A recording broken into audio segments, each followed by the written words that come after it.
Hello students, good morning everybody. आज का हमारा टॉपिक स्टडी के लिए होगा इंटीग्रेटेड रेट इक्वेशंस। इसके पहले हमने डिफरेंशियल रेट इक्वेशन और instantaneous rate of the reaction study किया है। तो अगर हम देखें तो concentration dependence of rate is called as differential rate equation, and it is not always convenient to determine the instantaneous rate as it is measured by the determination of slope of a tangent at point t in concentration versus time plot। तो यहाँ पर देखिए, हमने इसके पहले जो है discuss किया था concentration versus time plot। तो इस पर जो है आप एक जो है टेंजेंट ड्रॉ कीजिए और किसी भी टाइम टी पर जो है आप इंस्टेंटेनियस रेट ऑफ रिएक्शन जो है डिटरमाइन कर सकते हो। जैसा कि इसके पहले वाले लेक्चर में हमने इस चीज़ को जो है बहुत डिटेल में जो है स्टडी किया। This makes it difficult to determine the rate law and hence the order of the reaction. तो यहाँ पर जो इंस्टेंटेनियस रेट इक्वेशन हम जो है सिर्फ डिटरमाइन कर सकते हैं, instantaneous rate of the reaction जो है हम डिटरमाइन कर सकते हैं, लेकिन इसकी वजह से रेट लॉ और order of the reaction determine करना जो है एक डिफ़िकल्ट टास्क है। तो यहाँ पर जो ध्यान रखना है, in order to avoid this difficulty we can integrate the differential rate equation to give a relation between directly measured experimental data, that is concentration at different times and rate constant. तो यहाँ पर जो है different time पर जो है concentration और उसका रेट कांस्टेंट जो है डिटरमाइन किया जाए, और जो डिफरेंशियल रेट इक्वेशन है उसको हम जो इंटीग्रेट करके जो है रेट लॉ इक्वेशन बहुत आसानी के साथ जो डिटरमाइन कर सकते हैं। तो the integrated rate equations are different for the reactions of different reaction orders. तो यहाँ पर आप देखिए कि first order reaction, second order reaction, third order reaction, या फिर ज़ीरो ऑर्डर रिएक्शन, या फिर सिंपली आप उसको जो है स्यूडो फर्स्ट ऑर्डर रिएक्शन एक हो सकती है। तो ये सारे टाइप के जो ऑर्डर्स होते हैं, तो इनके ऑर्डर्स के लिए जो है आपको ये जो है इंटीग्रेटेड रेट इक्वेशन जो है डिफरेंट मिलेगी। इसका मतलब ये हुआ कि जिस टाइप का भी ऑर्डर ऑफ द रिएक्शन होगा आपको उसी के मुताबिक इंटीग्रेटेड रेट इक्वेशन जो है मिलेगी। तो यहाँ पर हम देखेंगे सबसे पहले ज़ीरो ऑर्डर रिएक्शन के लिए इंटीग्रेटेड रेट इक्वेशन क्या हो सकती है। तो let us see first one, zero order reaction.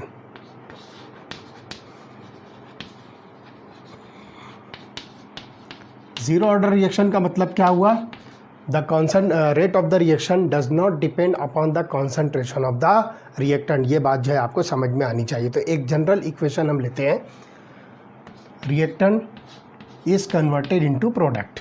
तो हम सिंपली लिखेंगे R gives a P। R represents reactant where as P represents the product.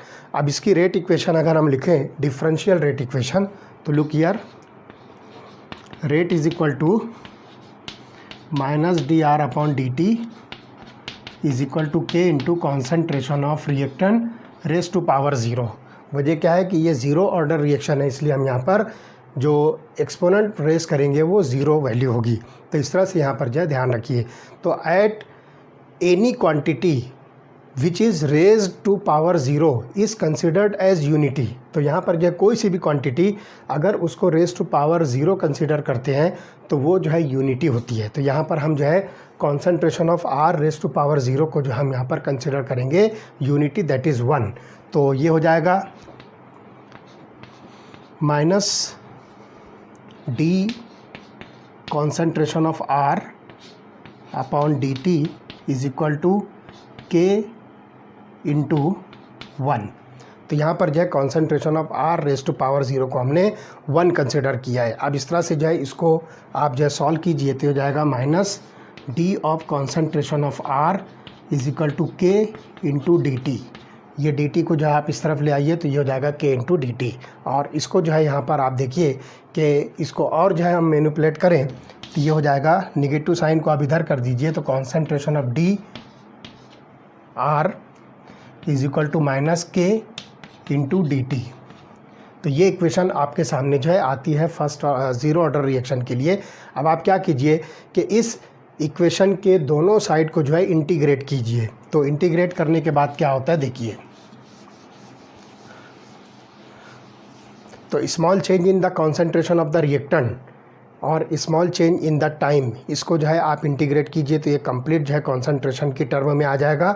तो हम यहाँ पर लिखेंगे R is equal to minus K into T. तो डी टी को आप जो है कंप्लीट टाइम टी जो है कंसिडर कीजिए, तो ये वैल्यू जो है आपके सामने आती है। तो इसको जब हम इंटीग्रेट करते हैं दोनों साइड में तो ये हो जाता है माइनस के इंटू टी, और यहाँ पर जो हम लिखेंगे प्लस आई। तो यहाँ पर आप देखिए कि I is the constant of integration, तो इस आई को हम जो है कांस्टेंट ऑफ इंटीग्रेशन कहेंगे। तो at time T is equal to zero अगर हम कंसिडर करते हैं तो ध्यान रखिए मैं यहाँ पर लेता हूँ at time T is equal to zero. तो ये जो इंटीग्रेटेड रेट इक्वेशन है इसको हम जो है time T is equal to zero रखते हैं। तो यहाँ पर क्या होगा, the concentration of the reactant R is equal to R zero. तो यहाँ पर हम जो है कॉन्सेंट्रेशन को जिसको हम आर कह रहे हैं ये वैल्यू बन जाएगी R is equal to concentration R zero.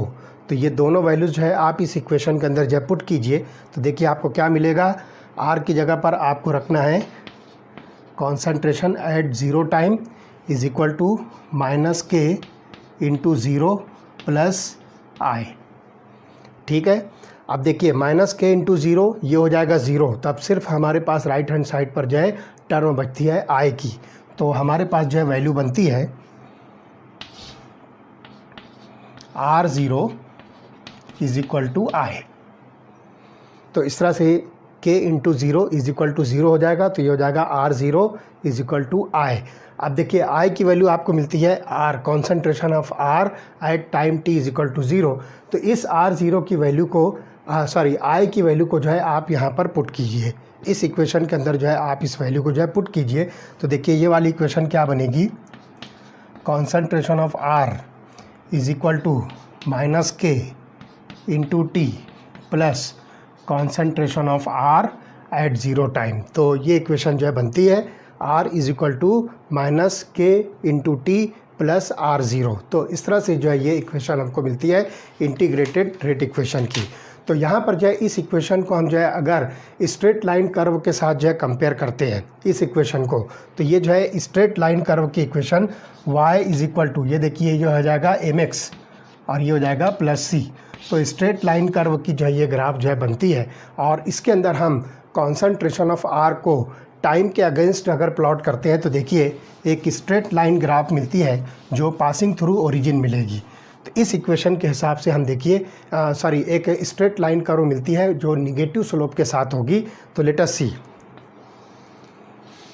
यहाँ पे हम लिखेंगे कॉन्सेंट्रेशन ऑफ आर, जो रिएक्टेंट का जो है कॉन्सेंट्रेशन, इस इक्वेशन के हिसाब से हम देखिए कंपेयर करते हैं तो ये स्ट्रेट लाइन कर्व की ग्राफ मिलती है y is equal to M X plus C. चूँकि यहाँ पर जो है माइनस साइन है इसलिए आपको यहाँ पर जो है जो लाइन मिलेगी वो निगेटिव स्लोप के साथ मिलेगी। तो इस तरह से देखिए ये लाइन आपको मिलती है, लुक हियर दिस वन। तो concentration of R versus time हम यहाँ पर जो है इसको प्लॉट कर रहे हैं। तो एक्स एक्सिस पर आप जो है टाइम लीजिए और वाई एक्सिस पर कॉन्सेंट्रेशन ऑफ आर लीजिए, यहाँ पर जो ज़ीरो है। तो इसमें आप देखोगे कि इसको जब हम एक्स्ट्रापोलेट करते हैं, इस लाइन को जब एक्स्ट्रापोलेट करते हैं यहाँ पर, तो इस वैल्यू को आप जो है concentration of R at time T is equal to जो है ज़ीरो कंसिडर कर सकते हो। और इस ग्राफ का जो प्लॉट आप निकालोगे, नॉट प्लॉट, इसका जो स्लोप होगा वो स्लोप आपको जो मिलेगा के। तो K is equal to minus slope. तो इस तरह से यहाँ पर जो है आपको इस ग्राफ की जो इस इंटीग्रेटेड रेट इक्वेशन के हिसाब से ज़ीरो ऑर्डर रिएक्शन के लिए आपको जो ये ग्राफ मिलेगी, जो कि y is equal to M X plus C, जो कि स्ट्रेट लाइन ग्राफ को जो है प्रूव करती है। तो इस इक्वेशन के अकॉर्डिंग आपको यहाँ पर ये जो है ग्राफ मिलती है। तो further simplifying the equation r is equal to minus K T plus R zero, इस इक्वेशन को जो है और जो है सिंप्लीफाई कीजिए। तो सिंप्लीफाई करने के बाद हमको रेट कांस्टेंट k की वैल्यू मिलेगी। तो क्या वैल्यू मिलेगी देखिए, इस इक्वेशन को हम जो है सिंप्लीफाई करते हैं। तो r is equal to minus K T plus R zero, इसको जब हम सिंप्लीफाई करेंगे तो हमको मिलेगा k is equal to R zero minus R upon T. तो k is equal to R zero minus R upon T, ये equation जो हमको रेट लॉ इक्वेशन मिलती है, जिसको हम इंटीग्रेटेड रेट इक्वेशन कहेंगे, तो वो इक्वेशन जो आपको रेट कांस्टेंट के लिए मिलेगी, K is equal to concentration of R at time T is equal to 0 minus concentration of R divided by T। तो zero order reaction is relatively uncommon but they occur under special conditions. तो आप देखिए कि जो zero order reactions होती है बहुत ही uncommon होती है, बहुत ज़्यादा आपको जो इसकी एग्जांपल्स नहीं मिलेगी, लेकिन ये जो है कुछ स्पेशल कंडीशंस में जो है ये रिएक्शंस आपको मिलेगी। Some enzyme catalyse reactions and reactions which occur on the metal surfaces are few examples of zero order reactions. तो एंजाइम कैटालाइज रिएक्शंस को आप जो है ज़ीरो ऑर्डर रिएक्शन कहिए, साथ ही साथ जो है मेटल सरफेसेस के ऊपर जो रिएक्शंस होती है उन रिएक्शंस को भी आप जो है ज़ीरो ऑर्डर रिएक्शन कह सकते हो। इसी तरह से आप देखिए the decomposition of gaseous ammonia on a hot platinum surface is a zero order reaction at high pressure. तो अमोनिया का जो है डीकम्पोजिशन लीजिए, तो look here 2NH3 gas gives rise to 3H2 gas plus N2 gas. यहाँ पर जो है अमोनिया का जो है डीकम्पोजिशन हो रहा है, ये प्लेटिनम सरफेस के ऊपर हो रहा है, एज ए कैटालिस्ट इसमें यूज़ हो रहा है, और L130 केल्विन पर ये रिएक्शन हो रही है, L130 केल्विन, और यहाँ पर जो है प्लेटिनम को एज ए कैटलिस्ट हम जो है यूज़ कर रहे हैं। तो decomposition of ammonia on the surface of platinum eight high pressure, तो इस रिएक्शन को आप जो है ज़ीरो ऑर्डर रिएक्शन जो है कह सकते हो। तो इसके अंदर आप देखोगे कि rate of the reaction is equal to K into concentration of ammonia raise to power 0, और इस तरह से इसको जो है यूनिटी अगर हम कंसिडर करते हैं तो rate is equal to K, तो ये जो है कांस्टेंट हो जाएगा। तो रेट की वैल्यू जो है यहाँ पर आपको मिलेगी कांस्टेंट। तो इन दिस रिएक्शन यहाँ पर जो है कॉन्सेंट्रेशन ऑफ अमोनिया क्यों यहाँ पर जो है रेट ऑफ रिएक्शन को डिटरमाइन नहीं कर रही है, तो इसका रीज़न जो है ध्यान से सुनिए कि in this reaction platinum metal act as a catalyst and at high pressure the metal surface gets saturated with the gas molecule. अब जो मेटल सरफेस है वो जो है हाई प्रेशर पर क्या होगा कि जो गैस मॉलिक्यूल के साथ जो है सैचुरेट हो जाएगी। अब फर्दर मॉलिक्यूल ऑफ गैस जब उसके ऊपर आएंगे तो रेट ऑफ रिएक्शन उसकी वजह से जो है अफेक्ट नहीं होगा। So a further change in reaction condition is unable to alter the amount of ammonia on the surface of the catalyst, making rate of the reaction independent of the concentration of ammonia। क्योंकि जो platinum metal है वो metal surface ammonia gas से saturate हो चुकी है। अब आप कोई फर्दर कॉन्सेंट्रेशन अमोनिया का उसके ऊपर अगर आप बढ़ाते हो तो it does not affect the rate of the reaction, it does not alter the rate of the reaction. तो इस तरह से यहाँ पर जो है आप कह सकते हो कि this reaction which occurs on the surface of the metal does not affect the concentration of the reactant, does not affect the rate of reaction, इसलिए हम इसको जो है ज़ीरो ऑर्डर रिएक्शन कहेंगे। इसलिए यहाँ पर हम जो है रेट ऑफ द रिएक्शन कह रहे हैं कि does not depend upon the concentration of ammonia. इसी तरह से the thermal decomposition of hydrogen iodide on gold surface is another example of zero order reaction. तो गोल्ड सरफेस के ऊपर thermal decomposition of hydrogen iodide, तो hydrogen iodide को जो है आप डिकम्पोज कीजिए और हाइड्रोजन और आयोडीन लीजिए, तो गोल्ड सरफेस के ऊपर ये thermal decomposition it is also an example of zero order reaction. तो इस तरह से इंटीग्रेटेड रेट लॉ इक्वेशन आपको जो है ज़ीरो ऑर्डर रिएक्शन के लिए मिलेगी। K is equal to concentration of R at time T is equal to 0 minus concentration of R divided by T। तो इस तरह से जो है ये आपको एक स्ट्रेट लाइन ग्राफ मिलेगी जो y is equal to mx plus c के मुताबिक होगी और ये निगेटिव स्लोप शो करेगी।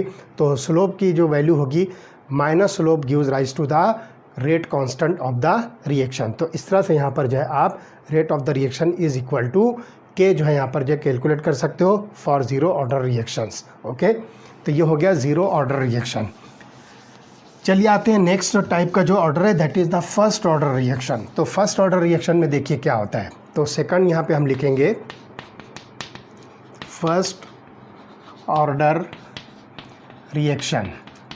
तो देखते हैं कि फर्स्ट ऑर्डर रिएक्शन के अंदर क्या होता है। तो यहाँ पर फिर से एक जो है जनरल रिएक्शन लेंगे, reactant gives rise to product.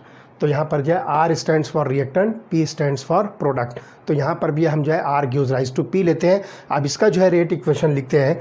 तो look here, rate is equal to minus D concentration of R divided by D T is equal to K into concentration of are.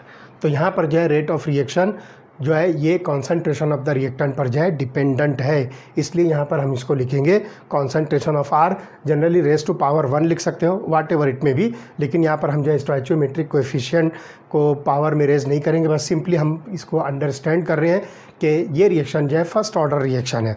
अब यहाँ पर जो है इसको देखते हैं, तो इस रिएक्शन को हम यहाँ पर लिखेंगे कॉन्सेंट्रेशन ऑफ आर को जो है आप इधर लाइए, तो हो जाएगा minus D of concentration of R divided by concentration of R is equal to K into D T.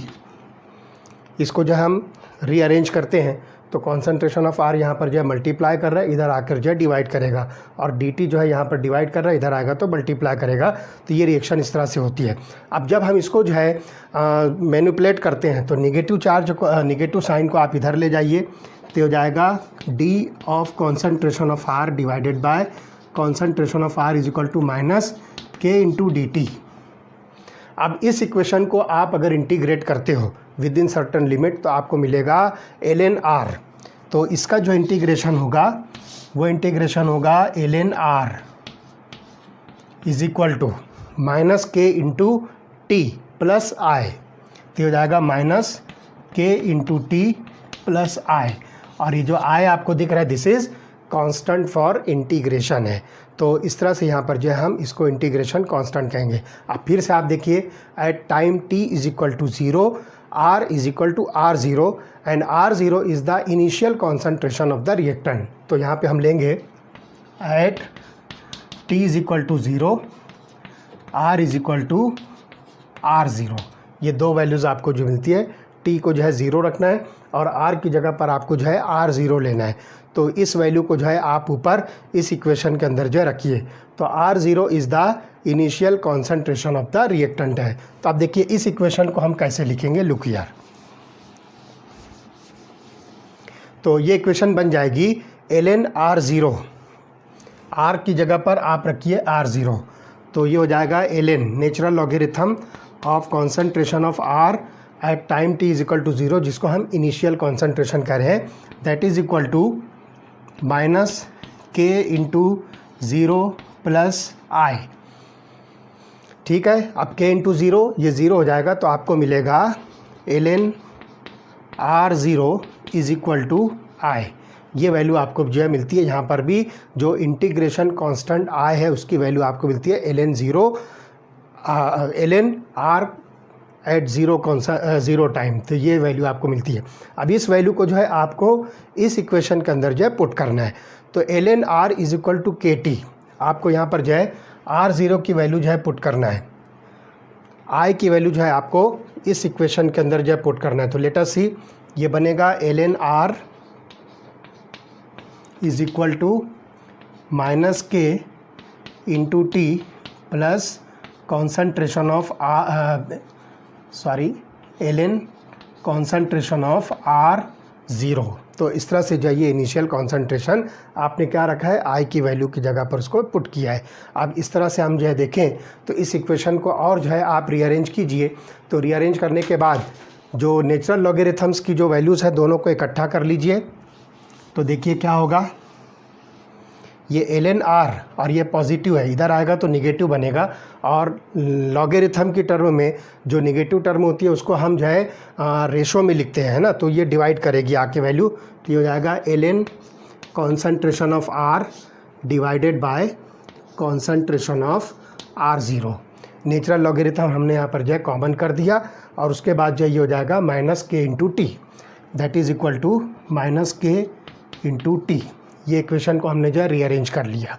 या फिर आप जो है k की वैल्यू अगर लिखना चाहो, आपको रेट कांस्टेंट k की वैल्यू मालूम करना है, तो k की वैल्यू क्या बनेगी देखिए, k is equal to 1/t, k is equal to 1/t। तो ये t जो है इधर आएगा तो डिवाइड करेगा 1/t, और चूँकि यहाँ पर जो है निगेटिव वैल्यू है तो नेचुरल लॉगरिथम की वैल्यू जो है यहाँ पर इन्वर्स हो जाएगी, क्योंकि निगेटिव वैल्यू आपको यहाँ पर जो है ख़त्म करना है, निगेटिव साइन आपको ख़त्म करना है। तो इस वैल्यू को जो है आप इन्वर्स कर लीजिए, तो ये हो जाएगा 1/t natural logarithm concentration of r0 upon concentration of r। तो ये जो है आपको रेट कांस्टेंट के की वैल्यू जो है मिलती है। अब यहाँ पर जो है ध्यान रखिए कि बहुत सारे टाइम पर जो है हम इस वैल्यू को जो है डिटरमाइन कर सकते हैं। तो एट टाइम t1 यहाँ पर जो हम इस इक्वेशन को जो है कैलकुलेट कर सकते हैं। तो क्या हो जाएगा ln r1, तो उस पर जो है कॉन्सेंट्रेशन r1 हो जाएगा, टाइम जो है t1 हो जाएगा और नेचुरल लॉगरिथम जो है आपको जो है r0 जो है जो इनिशियल कॉन्सेंट्रेशन होगा उस वैल्यू को हम जो है कंसीडर करते हैं। तो ये वाली जो वैल्यू देखिए, इस इक्वेशन को हम जो है मैनिपुलेट करते हैं time t1, t2, t3 and so on. किसी भी टाइम पर जो है आप इस इक्वेशन को मैनिपुलेट कर सकते हो। तो देखिए क्या होगा, इस इक्वेशन को मैं रखता हूँ। अब यहाँ पर जो है एट t1 टाइम जो है t1 हम कंसीडर करते हैं, तो उस पर जो है ये इक्वेशन क्या बनेगी, तो लुक हियर, ये वाली इक्वेशन बनेगी ln r1, क्योंकि हम यहाँ पर जो है टाइम t1 कंसीडर कर रहे हैं। तो ये हो जाएगा ln r1 is equal to minus K t1, ये हो जाएगा is equal to minus K into t1 plus natural logarithm of concentration of r0। तो ये इनिशियल कॉन्सेंट्रेशन हो गया, ये हो गया टाइम t1 पर। इसी तरह से एट t2 टाइम 2 पर जो है क्या होगी, यही इक्वेशन को मैं जो है लिख देता हूँ। तो देखिए ये हो जाएगी ln r2 is equal to minus K into t2 plus ln r0। तो ये इक्वेशन जो है टाइम t2 पर जो है आपको मिलेगी। अब क्या करना है, सब्सट्रैक्टिंग 2 फ्रॉम 1 जो है आप कीजिए। तो पहली इक्वेशन से दूसरी इक्वेशन को आप जो है सब्सट्रैक्ट कीजिए। से for example this is equation number 1 and this is equation number 2। तो इक्वेशन नंबर 1 में से इक्वेशन नंबर 2 को जो है आपको सब्ट्रैक्ट करना है, मतलब 1 - 2 आपको लेना है। तो 1 - 2 से क्या होगा, natural logarithm of concentration of r1 minus natural logarithm of concentration of r2, ये आपको लेना है। तो look here ln r1 minus ln r2, ये हो जाएगा इक्वल टू, तो यहाँ पर जो है k की वैल्यू जो है आपको कांस्टेंट लेना है, और जहाँ पर जो है आप इसको लोगे k into t1 minus k into t2, ये वैल्यू हो जाएगी। तो निगेटिव वैल्यू है माइनस के t1, ठीक है। तो हो जाएगा minus K t1 minus, okay, और फिर उसके बाद जो है दूसरी वैल्यू माइनस के t2। अब ये वैल्यू हो जाएगी माइनस माइनस प्लस। तो रेट कांस्टेंट k को जो है यहाँ पर आप जो है कॉमन करके उसको जो है ब्रैकेट से बाहर कीजिए। तो देखिए क्या होगा, जब k को जो है यहाँ पर हम कॉमन निकालते हैं, यहाँ का k और ये k जब हम कॉमन निकालते हैं तो ये वैल्यू हो जाएगी t2 माइनस t1, क्योंकि जो है t2 जो है ये पॉजिटिव वैल्यू हो जाएगी और उसमें से जो है t1 जो है निगेटिव। तो ये आपको मिलेगा, ये माइनस में है इसलिए मैं यहाँ पर इसको ln r1 upon r2 consider कर रहा हूँ।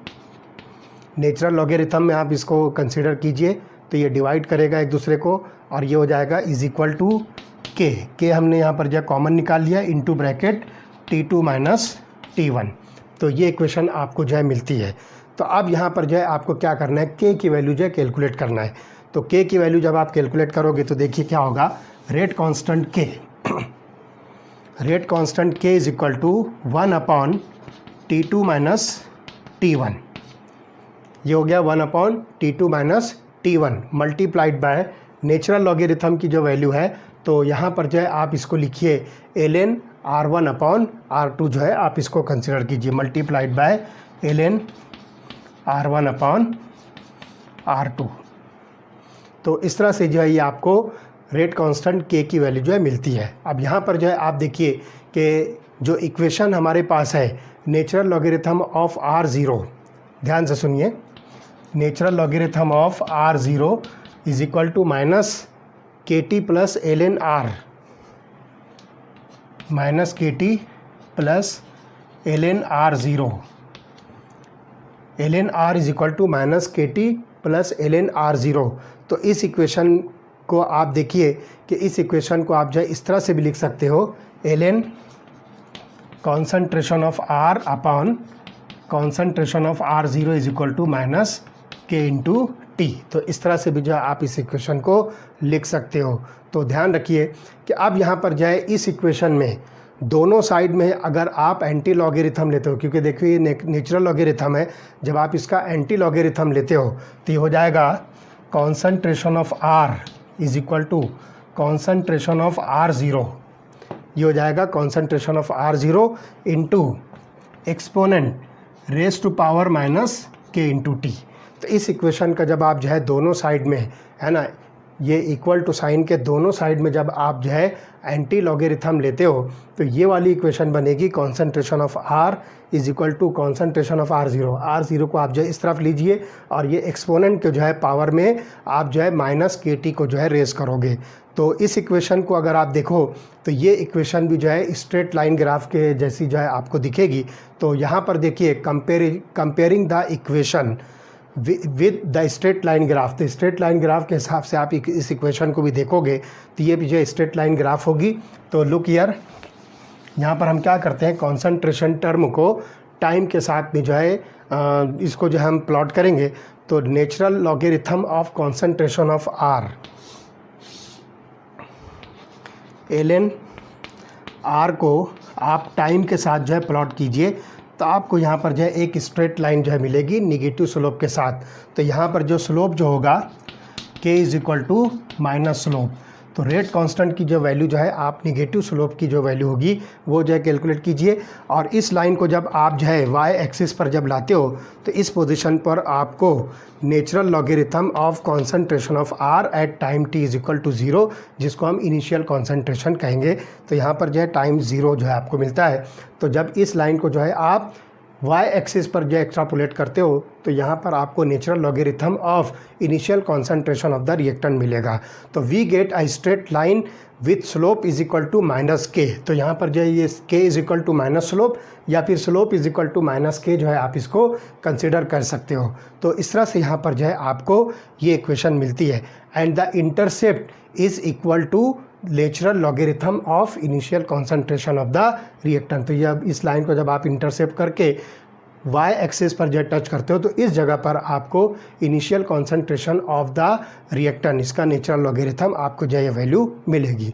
And the first order rate equation can also be written in the form k is equal to 2.303 upon T log to the base 10 of r0 upon r।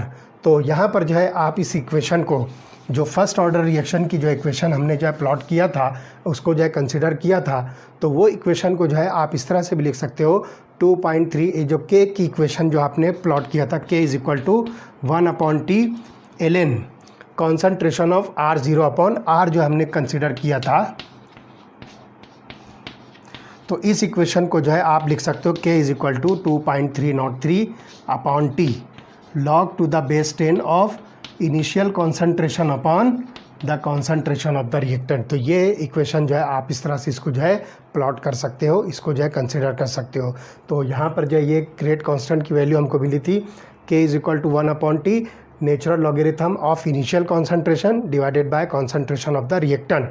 तो उसको जो है आप जो है नेचुरल लॉगरिथम को जब आप लॉगरिथम में कन्वर्ट करोगे तो नेचुरल लॉगरिथम की वैल्यू जो है 2.303 बनती है। तो ये इक्वेशन को आप जो है इस तरह से लिख सकते हो। अब log r0 अपॉन r को जो है आप ले सकते हो, लुक हियर, अगर ये वैल्यू आपको जो है कैलकुलेट करना है तो log r0 upon r is equal to k into T divided by 2.303। तो आप इसको जो है इस तरह से भी लिख सकते हो, look here, log of initial concentration divided by concentration of the reactant is equal to k into T divided by 2.303। तो इस तरह से आप जो है इस कॉन्सनट्रेशन का रेशो उसको भी आप बहुत आसानी के साथ जो है कैलकुलेट कर सकते हो। तो इस तरह से if we plot a graph between log r0 upon r versus time t, अगर इसकी इक्वेशन इस इक्वेशन के अकॉर्डिंग अगर आप जो है कोई ग्राफ जो है प्लॉट करना चाहो तो ये ग्राफ जो है straight line passing through origin मिलेगी। तो देखिए क्या होगा, look here, log of initial concentration upon concentration versus time. तो एक्स एक्सिस पर जो है आप टाइम ले लीजिए, वाई एक्सिस पर जो ये कॉन्सेंट्रेशन का जो रेशो लीजिए और यहाँ पर जो टाइम ज़ीरो है, तो आपको एक स्ट्रेट लाइन ग्राफ मिलेगी जो कि पासिंग थ्रू ओरिजिन होगी और इसका जो स्लोप होगा, the slope is equal to k upon 2.303। तो डायरेक्टली भी जो है यहाँ से आप जो है ये स्लोप की वैल्यू जो है कैलकुलेट कर सकते हो। तो इस ग्राफ से जो है आसानी के साथ जो है आप रेट कांस्टेंट स्लोप की वैल्यू जो है कैलकुलेट कर सकते हो और इस तरह से जो है आप इनिशियल कॉन्सेंट्रेशन और फाइनल कॉन्सेंट्रेशन के रेशो पर इस रेट लॉ इक्वेशन को जो है बहुत आसानी से सॉल्व कर सकते हो। तो hydrogenation of ethene is an example of first order reaction. तो हाइड्रोजनेशन ऑफ ईथीन देखिए, ईथीन का फार्मूला है C2H4। ईथीन का फार्मूला है C2H4। इसको जो है आप हाइड्रोजन के साथ रिएक्ट करके इसको कन्वर्ट कीजिए C2H6 के अंदर। तो this reaction is an example of first order reaction. तो यहाँ पर जो rate of reaction is dependent on the concentration of ethene. तो यहाँ पर हम लिखेंगे rate is equal to K into concentration of C2H4। तो ईथीन के कॉन्सेंट्रेशन पर जो ये रिएक्शन डिपेंड करती है। तो इस तरह से यहाँ पर जो है हम जो है इस इक्वेशन को फर्स्ट ऑर्डर केमिकल रिएक्शन जो है कह सकते हैं। तो अब यहाँ पर जो है ध्यान से सुनिए, all natural and artificial radioactive decay of unstable nuclei take place by first order kinetics. तो ध्यान से सुनिए, जितनी भी नेचुरल या artificial radioactive decay of unstable nuclei है, ये सारी की सारी रिएक्शन जो है फर्स्ट ऑर्डर रिएक्शन काइनेटिक्स को जो है फॉलो करते हैं। तो इस तरह से ये चीज़ हमको जो है समझ में आती है। तो एक एग्जांपल मैं यहाँ पर जो है रेडियो एक्टिव डीके की बताता हूँ आपको, जो कि फर्स्ट ऑर्डर रिएक्शन के जो है काइनेटिक्स जो है फॉलो करती है। तो रेडियम 88226, रेडियम एटॉमिक नंबर 88 और मास नंबर जो है 226 है, इसका जो है डीके होने के बाद जो है ये रेडॉन में कन्वर्ट होता है। तो look here, it is converted into radon Rn और ये बनेगा 86222, 86222 और साथ में यहाँ पर जो है एक अल्फ़ा पार्टिकल जो है रिलीज़ होगा, जिसको सिंपली हम जो है हीलियम 24 जो है कह सकते हैं। तो यहाँ पर जो है आप इसकी रेट इक्वेशन अगर लिखना चाहो तो rate of the reaction is dependent on the concentration of radium. तो हम यहाँ पर लिखेंगे rate is equal to K into concentration of radium. So this is an example of first order reaction. इसी तरह से decomposition of N2O5U and N2O are some more examples of first order reactions.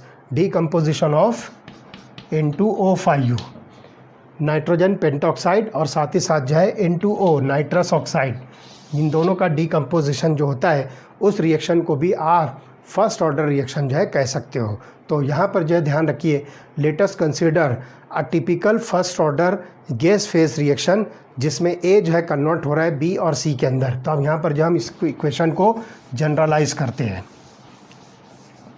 तो first order reaction gas phase में हम consider करेंगे A gas converted into B gas plus C gas. तो यहाँ पर जो ये गैस फेज रिएक्शन है, तो हम यहाँ पर जो है इसके पार्शियल प्रेशर्स को जो है कंसिडर करेंगे। तो ध्यान से सुनिए, let P1 be the initial pressure of A and PT the total pressure at time T, integrated rate equation for such reaction can be derived as total pressure PT is equal to PA plus PB plus PC। तो यहाँ पर जो है pressure की units हम जो है consider करते हैं। तो अब ध्यान रखिए कि P1 जो होगा ये partial initial pressure of reactant A है और PT जो है ये total pressure at time T होगा। अब इसकी जो है इंटीग्रेटेड रेट इक्वेशन हम जो है कंसिडर करते हैं कि प्रेशर टर्म्स में, तो आपको मिलेगा total pressure PT। Look here, total pressure जिसको हम PT से जो है रिप्रेजेंट कर रहे हैं, ध्यान से सुनिए, ये PT जो है प्लेटिनम नहीं है बल्कि PT, that means total pressure. It is equal to pressure of A plus pressure of B plus pressure of C। तो हम यहाँ पर लिखेंगे PA plus PB plus PC। तो ये तीनों जो है रिएक्टेंट, तीनों जो इसके अंदर जो इन्वॉल्व है रिएक्टेंट और प्रोडक्ट, इन सब के पार्शियल प्रेशर्स के बराबर जो ये total pressure of the system होगा। अब ध्यान से सुनिए, PA, PB and PC are the partial pressures of A, B and C respectively, and if X atmosphere be the decrease in the pressure of A at time T, अगर हम time T पर जो है x atmosphere pressure को जो है consider करते हैं कि जो कि decrease in the pressure of A है, तो क्या होगा, 1 mole of each of B and C is being form. तो यहाँ पर जो है 1 मोल ऑफ बी और सी जो है फॉर्म हो रहा है। तो इसके हिसाब से हम देखेंगे the increase in the pressure of B and C will also be X atmosphere each. तो अब यहाँ पर हम देखते हैं इस इक्वेशन के हिसाब से हमको अलग अलग क्राइटेरिया पर जो है क्या कंडीशन जो है प्रेशर्स की मिलती है। तो मैं यहाँ पर इसको लिखता हूँ, A gas gives rise to B gas plus C gas. अब इसके हिसाब से हम देखते हैं कि at time T is equal to 0 हमारे पास में क्या कंडीशन है। तो look here, at time T is equal to 0 हमको यहाँ पर जो है क्या प्रेशर मिलता है, P1 एटमॉस्फेयर। ठीक है, ए का जो है प्रेशर हमको मिलता है P1 एटमॉस्फेयर। और चूँकि अभी रिएक्शन स्टार्ट नहीं हुई है, इसलिए B और C का जो है प्रेशर जो है 0 रहेगा at time t is equal to 0। अब टाइम t पर क्या मिलता है हमको देखना है। Look here, at time t is equal to t हम इसको जो है कंसिडर कर रहे हैं। तो इस टाइम पर जो है क्या होगा, x एटमॉस्फेयर जो है क्या होगा, इसमें से माइनस होगा। तो हम इसको लिखेंगे P1 माइनस एक्स एटमॉस्फेयर, और इसको लिखेंगे एक्स एटमॉस्फेयर, इसको लिखेंगे x atmosphere. These are the partial pressures of B and C respectively. ठीक है, ये चीज़ आपको मिलती है। अब P I is the initial pressure at time T is equal to 0। अब यहाँ पर जो है देखिए, हम पी आई जो है जिसको हम इनिशियल प्रेशर कह रहे हैं time T is equal to 0 पर, तो टोटल प्रेशर हमको क्या मिलता है, look here, total pressure is equal to, हमने लिखा था P A plus P B plus P C हमने जो लिखा था। तो हम यहाँ पर जो है इसको जो है कंसिडर करेंगे, ए के जो है प्रेशर को हम जो है पी आई जो है कंसिडर करेंगे। It is the initial pressure, not P1, इसको जो है आप पी आई कंसिडर कीजिए। This is the initial pressure in atmosphere. तो ये हो जाएगा पी आई माइनस एक्स। तो P I is the initial pressure at time T is equal to 0। तो ये हम जो है इनिशियल प्रेशर जो है कंसिडर कर रहे हैं। अब देखिए, ए का प्रेशर आपको मिलता है P1 माइनस एक्स, बी का प्रेशर मिलता है x, सी का प्रेशर मिलता है x। तो PT को हमने जो कंसिडर किया था PA plus PB plus PC जो हमने लिखा था। आप तीनों प्रेशर्स की टर्म्स को आप जो यहाँ पर लिखिए। तो PT is equal to PI minus x plus x plus x. अब ब्रैकेट अगर आप ओपन कर दें, कोई बात नहीं, ब्रैकेट हटा दीजिए थोड़ी देर के लिए। तो देखिए, माइनस एक्स प्लस एक्स हो जाए, एक वैल्यू ख़त्म हो गई। अब आपको यहाँ पर मिलेगा PT is equal to PI plus x, PI plus x जो है आपको ये टोटल प्रेशर मिलेगा। तो ये आपको मिलता है PI प्लस एक्स, और x की वैल्यू अगर आप कैलकुलेट करने जाओ तो ये मिलेगा PT minus PI। Therefore x is equal to PT minus PI। ये आपको जो है प्रेशर की वैल्यू जो है मिलेगी। अब ध्यान रखिए, PA is equal to PI minus x. ठीक है, तो अब यहाँ पर जो x की वैल्यू ये आपको मिलती है। ठीक है, तो यहाँ पर आप जो है PA है ना, A का जो है प्रेशर अगर आपको कैलकुलेट करना है तो इसमें क्या होगा, देखिए PA is equal to PI minus x, PA is equal to PI minus x हम जो है कंसिडर किए। अब x की वैल्यू हमने यहाँ पर कैलकुलेट किया है PT माइनस PI। तो ये वैल्यू जो है आप इस इक्वेशन के अंदर लिखिए। तो ये हो जाएगा PA is equal to PI minus, ये वैल्यू आप जो है पुट कीजिए PT माइनस PI। ठीक है, तो इस तरह से ये वैल्यू आपको मिलती है PI minus PT minus PI। ठीक है, अब यहाँ पर जो है माइनस माइनस प्लस हो जाएगा। तो आप देखिए, एक PI यहाँ पर है, एक PI यहाँ पर है, तो ये दोनों मिलकर बनेगा 2PI। तो आपको मिलेगा PA is equal to 2PI minus PT। तो इस तरह से आपको जो ये इक्वेशन मिलेगी 2PI माइनस PT। अब इस तरह से जो है आप प्रेशर के टर्म में अगर रेट इक्वेशन की जो अंदर जो रेट कांस्टेंट की वैल्यू है वो लिखना चाहो तो आपको ये इक्वेशन देखिए अब क्या मिलेगी। लुक हियर, आपको रेट कांस्टेंट की वैल्यू मिलेगी K is equal to 2.303 upon T. ये हो जाएगा 2.303 अपॉन टी।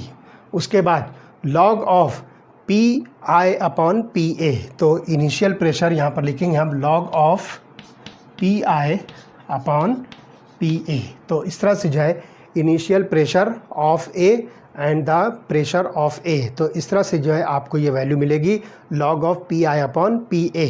अब इसको जो है और सॉल्व कीजिए तो ये हो जाएगा 2.303 अपॉन टी लॉग। अब यहाँ पर जो है आप इस वैल्यू को जो है पुट कीजिए तो K is equal to 2.303 upon t log of PI divided by PA की वैल्यू जो है यहाँ से आप जो है पुट कीजिए तो हो जाएगा 2PI minus PT, 2PI minus PT। तो इस तरह से जो है रेट कांस्टेंट की इक्वेशन आपको जो है फर्स्ट ऑर्डर काइनेटिक्स में गैस फेज रिएक्शन के लिए ये इक्वेशन जो है मिलेगी। तो इस तरह से जो है आप इसको आसानी के साथ जो है कैलकुलेट कर सकते हो।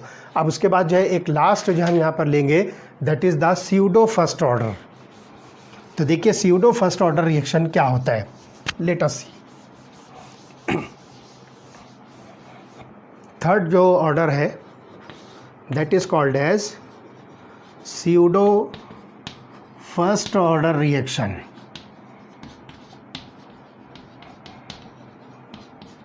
स्यूडो फर्स्ट ऑर्डर रिएक्शन का मतलब क्या हुआ तो ध्यान से सुनिए। The order of a reaction is sometimes altered by conditions. बहुत सारी कंडीशंस की वजह से ये ऑर्डर ऑफ द रिएक्शन जो है ये अल्टर होता है।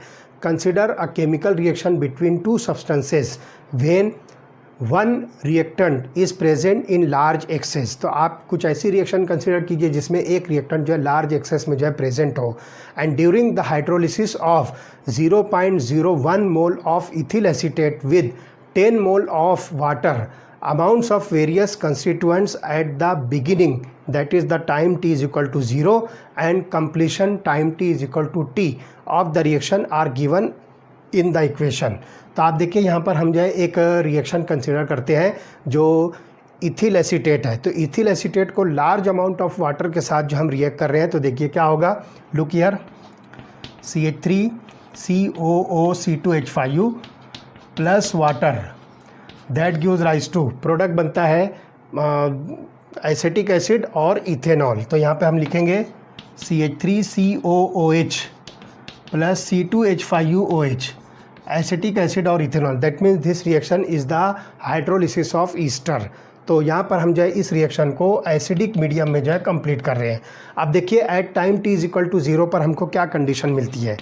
At t is equal to 0 तो यहाँ पर जो है 0.01 मोल जो है ईस्टर का हमने लिया था 0.01 मोल, ठीक है। और साथ ही साथ जो है 10 मोल ऑफ वाटर हमने जो है कंसिडर किया है और उस वक्त में ये दोनों जो है 0 है, ठीक है। 0 mole of acetic acid and 0 mole of ethanol. अब time t is equal to T पर जो है क्या होगा, आप जो है यहाँ पर जो है ईस्टर को जो है ख़त्म कर दीजिए तो ये हो जाएगा 0 मोल, ठीक है।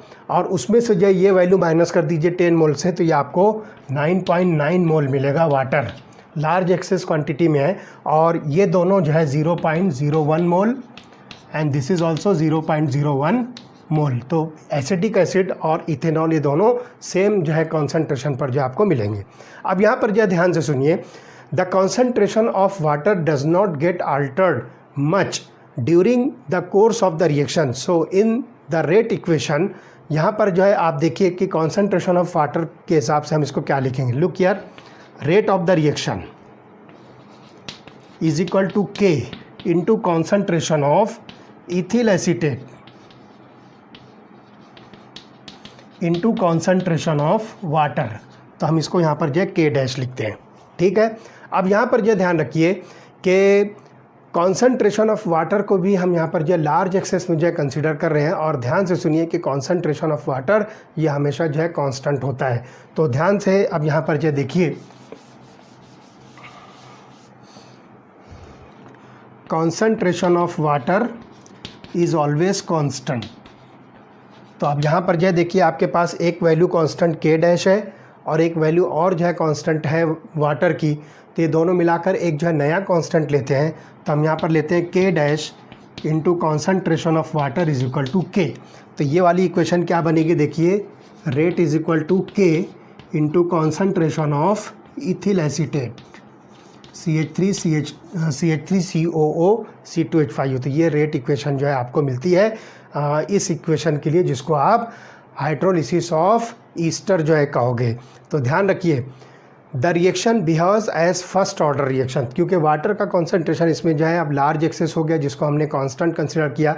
हालांकि जो है ये आपको जो है सेकंड ऑर्डर रिएक्शन जो है बज़ाहिर दिखती है। अगर इस इक्वेशन को कंसिडर करें तो rate of the reaction is dependent on the concentration of two molecules, that is ester as well as water, but this reaction behaves as a first order reaction. तो यहाँ पर जो है ध्यान रखिए, such reactions are called pseudo first order reaction.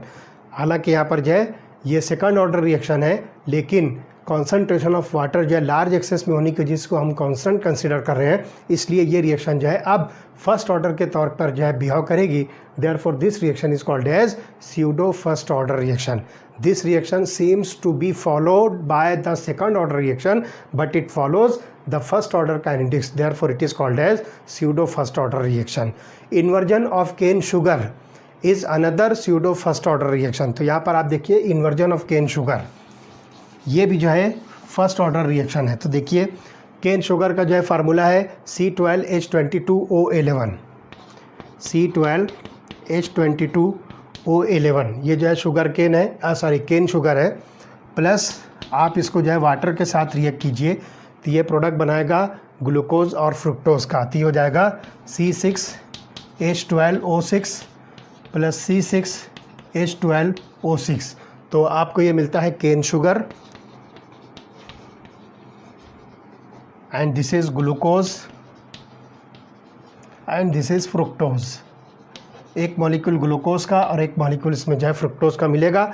अब इसके हिसाब से आप जो है रेट इक्वेशन अगर लिखोगे तो rate is equal to K into concentration of C12H22O11, that is only the concentration of cane sugar. तो ये रिएक्शन भी आपको एग्जांपल मिलेगी स्यूडो फर्स्ट ऑर्डर रिएक्शन की। तो इस तरह से यहाँ पर जो हमने डिस्कस किया integrated rate equations for different types of the order of the reactions. अब इसके बाद देखिए कि हाफ लाइफ पीरियड जो है इन ऑर्डर के रिएक्शंस के अंदर जो क्या हो सकता है। Half life period of the chemical reaction हम किसको कहेंगे और उसको हम जो है किस तरह से जो डिटरमाइन करेंगे रेट इक्वेशन के ज़रिए से, वो चीज़ इसके बाद वाले लेक्चर में हम स्टडी करेंगे। ओके।